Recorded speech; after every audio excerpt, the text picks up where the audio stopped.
Gotta start with the cop. So,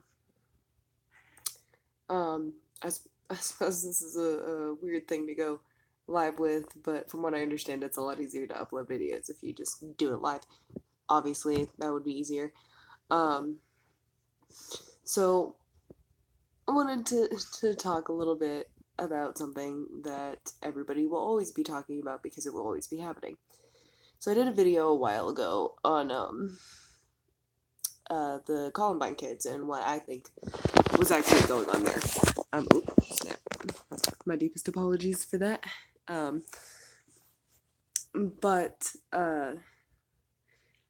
so I did that video, and I'm sort of realizing something about school shootings, especially this most recent one. Not most recent one, but the most recent national newsworthy one um, that happened in Texas.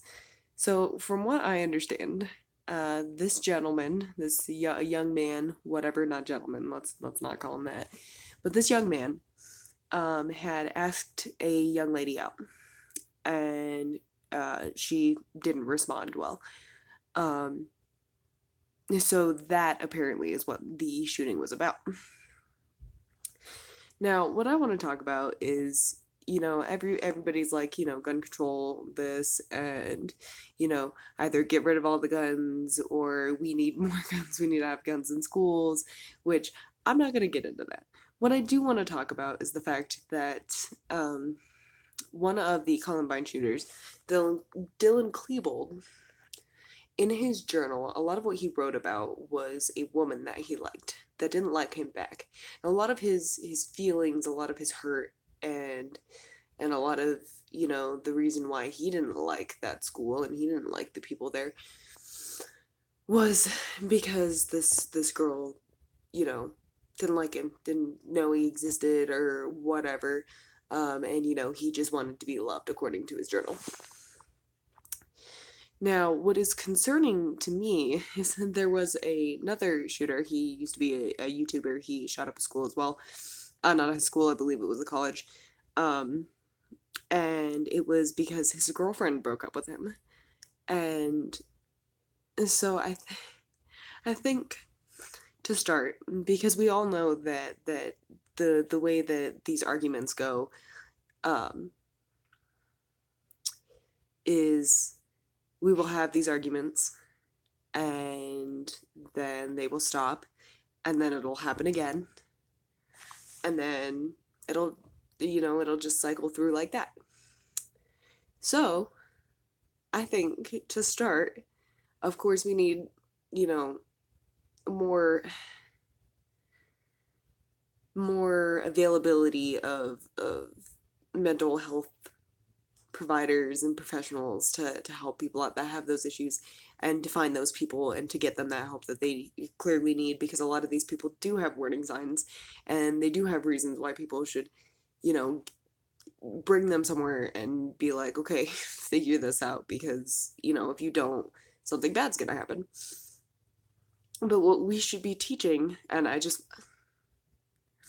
want to take a couple steps back here and point out that um, essentially all mass shooters are men. I'm not saying women aren't capable of it, but I'm saying, you look at the connections with a lot of these shootings and how they're connected to women or girls, or, and it's not these girls have done something wrong, it's that they just don't like the person like that. And I think what we need to be doing is teaching young men that they're not entitled to a woman because they want her, you know, and teaching them how to deal with rejection in a healthy way. And a healthy way obviously is not shooting the person who rejects you. And that's the thing, is a lot of these people are like, well, it's not necessarily that their heart's broken, it's that if it's that they couldn't have that girl, so she doesn't deserve to be alive anymore. And that is something that happens not just in mass shootings, but all the time. A guy asks a girl out, she says no, he finds where she lives and fucking murders her. And pardon my language. I was trying not to do that in this. It's not that I have ads or anything anyway. But I just feel like we need to start somewhere, and I think we might be starting too big. And I think we should start with looking at the people who are doing this and figuring out what's going on in their minds and figuring out how, like, we have these two most recent like mass school shooters. So why not try and talk to them? And I know that seems ridiculous. I know a lot of people are like, "Oh, don't talk to them, let them rot. Don't figure out what was trying or what was going on with them. They're monsters." And I sure, they are monsters, but it had to have come from somewhere. And I think, a lot of you don't catch a serial killer and then not ask them questions. And a lot of them are very open about it. So I think that we need to start asking these young men these questions, especially since the ones that most recently did it are still alive. Why wouldn't we be talking to them and see what was going through their minds? And even if they don't tell the truth, there are people who are trained to read a little deeper. And I just think it'd be wise to try and figure out why. Not why, like the obvious reasons, like, oh, they were bullied or yada yada. There's something else that has to be happening. It's not just they were bullied, they got pissed off and shot everybody up. There was probably another thought in there that that came up that led to that. Not just, oh, I was bullied, but I don't think it's a gun control thing at this point. I don't think that we necessarily need to get. I don't own a gun, and I don't necessarily want to own a gun, and it does scare me that some people own guns. There are some people who maybe shouldn't, but I think the most important thing and the most prominent problem is that young men are doing this, and most of the time it has something to do with either racism or a girl. So those are fixable things. Those are things that's a place where we can start. And I think that we should. And that's basically my message for today. I've had this conversation before where I was like, you know what, we can't get rid of all the guns because I don't think if we're gonna get rid of some guns, it has to be all of them. And the idea, I do have to say this, the idea that people think that with the weapons we are currently allowed to have, that they could protect themselves from our government. That is an that is an absolutely insane idea. I don't believe that I don't believe that's realistic. I'm sorry, but I don't care if you have a friggin' sniper rifle, um, or, or some sort of semi-automatic, um, weapon. If there's a tank coming at you, I'm sorry, dude, but you don't. It just, I don't know. That's outrageous to me. But everybody's going to be talking about gun control, and I think we need to go somewhere else with this at this point because we all know that we're not just going to get rid of guns. We know that argument's not, I mean, it's fine to keep trying, but can we do something else in the meantime besides having this stupid argument that is never resolved? So that's my whole thing. That's all I wanted to say. And I suppose I'll throw this in here because I always do. Unrelated to school shootings. I have not cut this since I did it the first time, and this is what I've got going on so far. Yeah, that's it. It's looking a little mullety. I usually have it parted to the other side. It doesn't cover up really well unless it's behind my ear, so I've just had it like up. It's hot enough anyway. But yep, going a little off topic there. But, I think this is a conversation that people need to have. And everybody says, "Oh, mental health, we need to talk about mental health." But what they mean is, mental health background checks and things like that. And I know not everybody means that. I do. But it's not that is something that should be looked into. But I think that when kids are young and they start showing signs of certain mental illnesses, parents refuse to accept that from their children. They're like, "Oh no, not my kid." And so they don't take care of it. And I think that it is partially the school's responsibility to see something like that and, have a counselor or something, something, because schools have counselors, but they are essentially useless. I once got made fun of by a counselor at school for wearing blue flip-flops with a skirt that didn't match. Like, so I mean they could be doing more too, and they could get better trained people at the schools. Like if you're willing to train teachers to use a weapon to stop school shootings, to stop active shooters, pardon me, then why are you not willing to get some people who can provide some actual like mental health care for these kids who need it? And it isn't like, why can't you train a teacher to notice things about kids, because it is noticeable, you can tell. And I'm sorry, but you can look at a lot of these, just the pictures of the damn kids, and be like, I don't mean to like profile like that, but you can look at them and be like, okay, there is something wrong with you. Because, if you look at a picture of me, I'm not like, there's something in people's eyes. And I do believe that you can look at somebody, and especially, I'm dead serious, look at a lot of the pictures of like, I'm not gonna say with Eric Harris and Dylan Klebold, not so much. It's a little harder to see. I don't think they were genuinely like insane, but some of them, you look at these kids and you're like, how did you not know? I don't know. Figure this is probably a good time to talk about this, not only because of the recent shooting, but also because, the second season of 13 Reasons Why came out,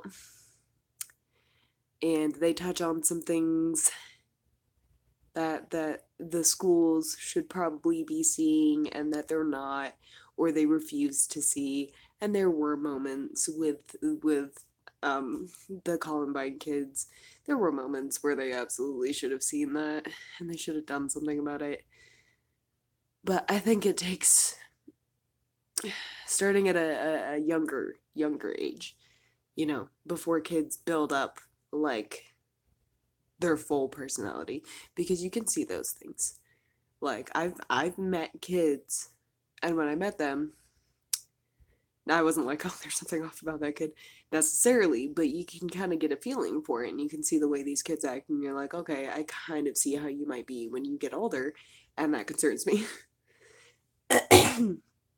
And I do know kids like that, and I see the way that they are, an amount of time later, when they're starting to reach that point where they'd be in middle school or high school, and it's happening. They are those people that you thought they were going to be. So why not have trained professionals at school to talk to kids, to talk to all kids? You know, maybe a class, you know, to find these things out about kids. I do think mental health is so important and could stop all of this. There are people who are just terrible people, but a lot of these people aren't. There's something broken in their brain, and it could be figured out beforehand, and they could be put somewhere where they'll be safe and the other people will be safe from them. I'm not saying just lock up all the crazies. I'm saying, there is you know, a way to work around that. But I don't know. That's it is. It's a hard discussion to it's a hard issue to remedy, you know. It's not easy. It's not a fun thing to talk about, and It's something that needs to be talked about. And you have these kids protesting, saying we don't want to see any more of our peers die. And I understand that and I get that, but I think that the message should be different. I think that, you know, we're never going to get rid of all the guns. It's not going to happen. We need to do something. And it can't just be any something. Gotta have ideas. Sorry, my cat's Fluff is in the. She's fat. My cat's Fluff is in the camera, but you know, I don't know. I don't know, man. Something can be done. That's not being done. Let's do things differently. Let's not just all argue on Facebook about, guns or no guns, because that's not the only argument that can be made. So that's all I got. I will see y'all later. Sorry that my feet's in this shot. They were in there a couple times, but I'm sitting like this, and I don't know. Sometimes when it's hot, like when it's really hot, you just gotta like starfish. Just gotta spread out. Laying on my back isn't working for me, and all my other furniture is leather, so I'm not looking to stick to anything at the moment. I will see you people. No one, literally no one's watching this. The idea, however, was not to get people to currently watch this. It was to do this, not back out on posting it, because I always do, which is why I never post anything anymore. Because, like, I don't know what you want to see. And I suppose I shouldn't be basing things off of that, but um, everybody wants to talk about this, right? No. But, here's this, and it is very long because I ramble. So maybe going live isn't the best idea, but I think it's the best way to get me to commit to actually posting the video. See, I would absolutely delete this because I'm just continuing to talk. I'm not saying goodbye yet. So I guess my cat is making the decision for me because she's just oozing her little fat belly over here. So I'll be back at some point and we'll talk about it. I do want to know, everyone's thoughts on this. Don't be the people that are like, but guns this and no guns that, because that's not what this is about right now. That is not what this video is about. It's not about whether we should or should not have guns. It is what parents and schools should be doing to make sure that their children don't do this, because it comes from somewhere. So I will see all of you at some point or another. Sorry about the thumbnail. I don't know how to change it, so I just kind of rolled with it. I'm also not 100% sure how to stop this. Did I stop it? I did not. How do you stop this? Share me microphone. Do I just exit? I'm gonna exit. Yes, I am sure I want to stop streaming. Bye, guys.